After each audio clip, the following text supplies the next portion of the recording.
Hi, I'm JD. And I'm Reggie. Tune in every Monday, Wednesday, and Friday, 3 to 4 p.m. You don't want to miss all the fantastic things that are going on with this show called Straight with No Chaser. Really? That's right. Straight with No Chaser. Guys, you don't want to miss that. JD and Reggie, Straight with No Chaser. All right, we're back again. Yes, we are. Hello, hello, hello. All right. It's a wonderful Friday. Yes, it is. And I tell you, above ground is a good thing. So, how you doing today? I'm doing well. Thank you for asking. All right. And so how are you feeling today? I'm doing well. I'm here, so that's a good thing. We got some great guests here today. We got a young lady calling in, Jamelle McKenzie. She's running for councilwoman of College Park. Mm-hmm. Very enthusiastic young lady. I think she makes will make a great councilwoman for the city of College Park. There's a lot of different issues that College Park is dealing with, and it's time for some new blood to come into City Hall and take care of some things that need to be taken care of. College Park being right at the airport, that's almost like the first thing you see as you come into our city. And I know they got a big plan for doing some construction and developing an area close to the airport called 6 West, major project. My name is Jamelle McKenzie, and I am a candidate for City Council in the City of College Park. There is not a person who has more community inreach and outreach capabilities in the north segment of College Park than anyone else. She is a servant leader first. She will work on your behalf. Jamelle McKenzie, she has a heart for our community. I saw the need. I'm prepared. I walk in transparency and integrity, and that I was the one that was here to fulfill that need for our community. On November 7th, vote Jamelle McKenzie for College Park Ward 1 City Council. All right, we're back. We are back. Our guest on the phone. Yes, we do. Hey, Miss McKenzie, how you doing? I'm doing just wonderful. How about you all this afternoon? Well, we're doing well. We have someone in here that knows you very well, Mr. James Whitmore. You can say hello to him. Well, hello. How are you doing, ma'am? Hey. James and I go way back. Yeah, we do. But I've been watching you. You're doing a bang-up job out there campaigning. Yes, she is. Well, I'm just trying to catch up with you, James. Lord help me then. All right. So you know both of you better win. We're not playing, okay? Well, listen, we're in it to win. We're not it to do anything else but That's to win. right. Atlanta needs it.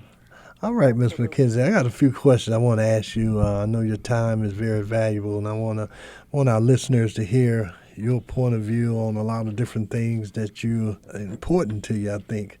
I know it's a big thing with public housing, and College Park has a large housing authority. What are your plans for helping the community? Wow, yeah. College Park is one of the few cities that still has a housing authority in it, and we have been reaching our share of challenges with public housing in terms of determining the future. As a council person, I don't have any authority over the housing authority itself because it is a government, a HUD project program. But what I do have is the people that live in the housing authority are my constituents, and that's my family, that's my neighbor. And so my plan as a council person with the city is to continue to do what we've already started doing, is definitely making sure that we provide just a lot of different things for the persons that live in our housing authority. For instance, I have a senior program there that we meet every month with the seniors. We'll continue that when I'm elected. And we do lunch with the seniors. We play bingo. But we're also there to help connect them to health resources, anything that they may need. In terms of the youth in the Housing Authority, we will continue to provide. I have a mentoring program that we've been running for the past 3 years. That's good. And we have a lot of the young people enrolled in our program are from public housing. So we'll continue to do that to provide those experiences, but also just whatever the need may be, whether it be helping, assisting them with budgeting classes, job training, bringing those type of programs into the Housing Authority, because we know that housing authorities are not meant to be somewhere that you stay your entire lifetime. Right, but the purpose is to get programs in there for people living in housing so that they can be able to be self-sufficient. Okay. That makes sense. That's great, and they really need that. That's the project that's in behind City Hall, right?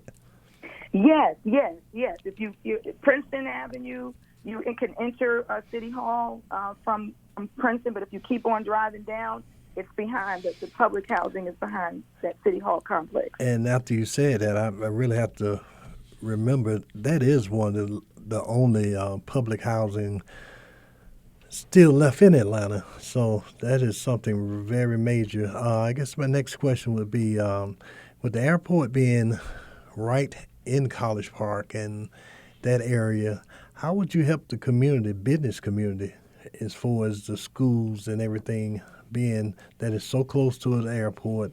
And I know a lot of people is interested in investing in that area as well. We through our airport, we can have up to 300,000 people coming through the corridors of College Park. I mean, some of them stay on planes; they don't get off. True. But a lot of them come into our city, and they stay in our hotels. We have 39 hotels, and maybe more now. I know we just had one grand opening for 2 hotels. And then we have the GICC. So we've got a lot of different amenities. And the key is getting businesses in there that people, when they come and they do a stopover or they're visiting, staying in our hotels, to make sure that we have a business community where they can shop, they can eat, they can just play. They can have a really good time. And so I would like to see us do some type of a planning for our Main Street corridor and our business communities to make sure that we are really looking for businesses that are the variety of businesses. We've got a lot of restaurants, but we could do some other types of businesses as well. And then attract small business owners, the boutique type of shops, and provide incentives through economic development to get somebody that may not have been able to qualify otherwise, but to help new business owners get grants and advertise. Make sure that even when people come into Hartsfield Airport, that we do have a ATL District magazine that does advertise a lot of the businesses, but we want to blow that up even more and let people know that we're here. Come into College Park, enjoy College Park, and because College Park is going to enjoy you. That's true. And that's why we're ready to advertise them, okay? Most definitely. One of the things, as you was talking, I'm from College Park, originally from College Park, and now to see all the restaurants on Main Street and all the businesses that have came about in the last few years, you ride through there and it's still hard to believe. I still see the drugstore and cleaners and other things that was there years ago, and to see how it has grown over the years is amazing. But I guess the next question I want to ask you, public safety is a critical issue now with everyone, and I know College Park is high on the list for as crimes and things being done. What would you think? How would you address that as a councilperson? Yeah, councilman. I'm sorry. Sure. I'm not ready for Congress yet. Well, I don't know. You that qualify might be next now. on the list now. You do qualify. I need you to know that. I might have talked that into fruition for you. But we're going to let our Congress people do that right now. Right.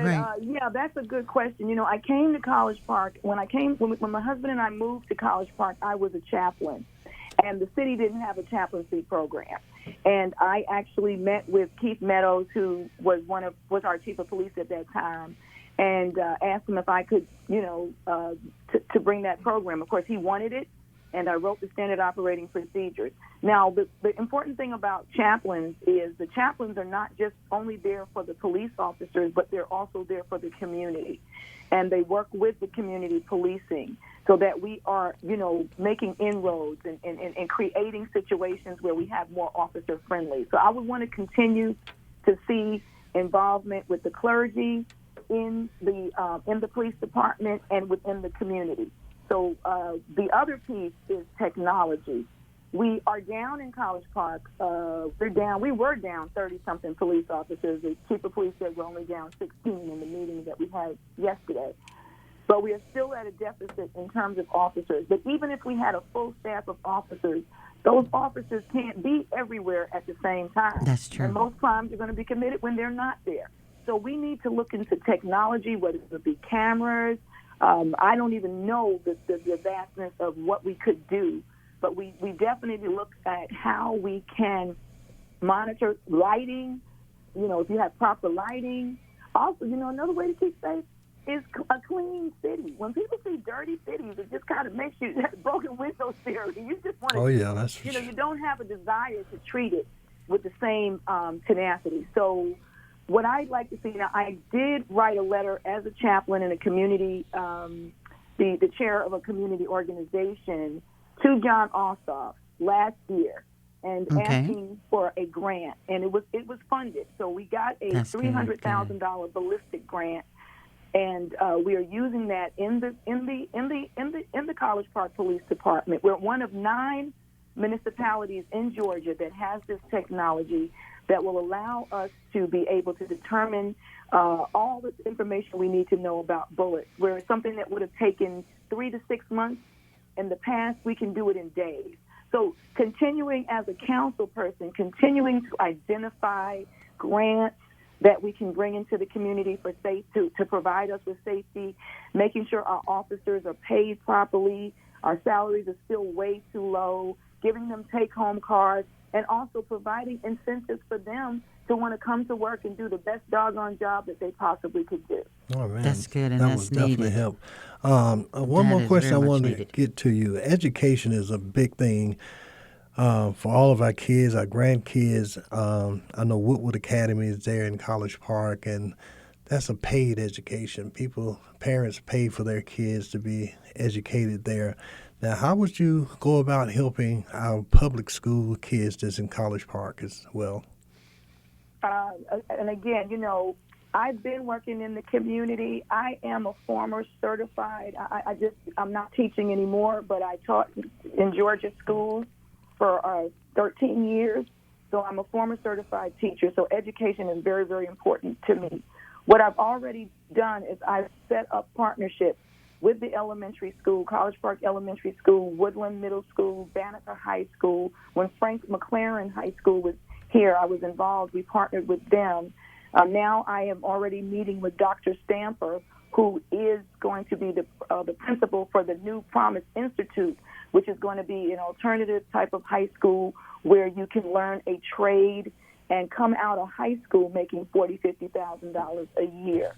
So I will continue to work with programs like that. I've also been very involved with Woodward Academy. I work with their social learning class every summer for the last few years. So I will still work with the private sector and the public sector. We know the public probably has greater needs, and working with teachers, because I believe all children can learn. You just have to give them the proper environment and have instructional activities and teachers that believe that children can learn and are willing to teach to the different modalities. So we will continue to do incentive programs for our teachers. I keep saying incentives because we live in a time where people do need incentives. It's not like it was when I was growing up. Oh, no. Definitely not. But people need encouragement. Times are tough. They're dealing with social media and the pressures for our young people. And I say young people because I'm a lot older than most of the people that are teaching right now. They need our officers, our young business owners, our teachers, they need encouragement. They need to know that we appreciate them, they're on the right track, and that we're willing to give them a hand to be even more successful. All right. That is true. And one other thing that I did notice, too, is that you have served both as the secretary and the treasurer and chairman of the Business Industrial Development. Now, and you partnered with the stockholder as one of the 300-plus acres, right, with 6 West Development, right, that Yes, project? I believe that that's going to be just what we need. And I want to, throw my hats off to you for that, because I think that that's what's needed, and I think you're the one that can help get it done. And I thank you for seeing that in me. I really have grown very passionate about 6 West, not necessarily just the development, but Correct. understanding the history. I have gotten involved with preserving the heritage of African Americans that lived in the legacy residents that lived in that area, and the business community, the African American community that was there. And yes, I have a strong passion for making sure that we develop that where our ancestors would be proud, and that it would be a place that everyone can really feel, just feel special. And that's true. Bring business. We want to bring business. We want to bring the businesses there because that's the thing that's needed. And the fact that you see that already is A+, I think the most important part, every community in this city has a lot of history that's being lost and being destroyed. And our children need to know that. I talked about it earlier. You talk about Oscarville. There was a lot of history there that was buried under the water, and a lot of these communities around the city, there's a lot of history there, and a lot of our grandkids will never know where they really came from because a lot of history is not being told, and I always say we need to tell our history and not just his history. But Miss Jamelle, I'm so glad you called in. We're going to have you back again. We definitely will. And we're going to be out there helping push you too, okay? And we're going to have you there and then be there for the celebration once you win that.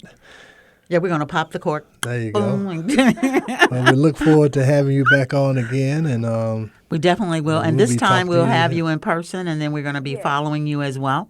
So you have a blessed weekend, and we got you. We got you, okay?